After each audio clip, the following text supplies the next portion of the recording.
உதவிக்கு உங்களை நாடி வந்தேன் ஆண்டவர்களே என்று அங்கே கூறினார். வந்துட்டீங்களே, குழந்தைகள் என்ன ஆவது?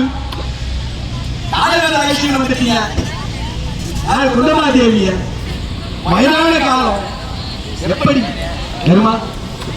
நான் சொல்வதை கேள் என்று சொல்லி கனகத்திலே வேண்டாம். நீங்க கஷ்டப்படுறீங்க, இந்த குழந்தைகள் அங்கே கஷ்டப்படக்கூடாது. ஆதலால் அங்கே ஒவ்வொருவரும் ஒரு இடத்திலே இங்கே அனுப்பி வைத்தார் பகவான். அவ்வாறாக அத்தனை பேரும் பிரிந்து சென்றார்கள்.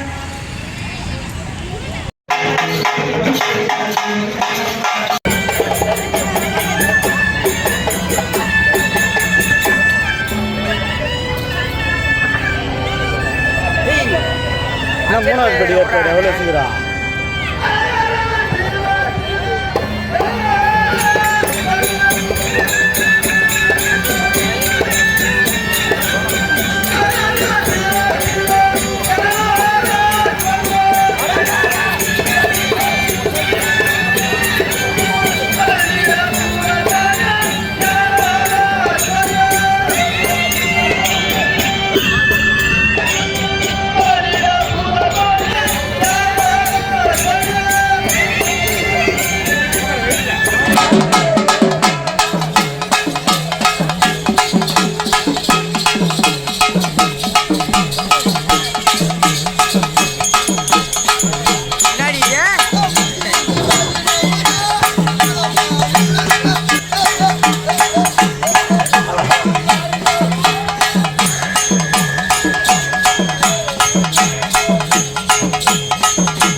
எத்தே இல்லையாடா ஒன்னாது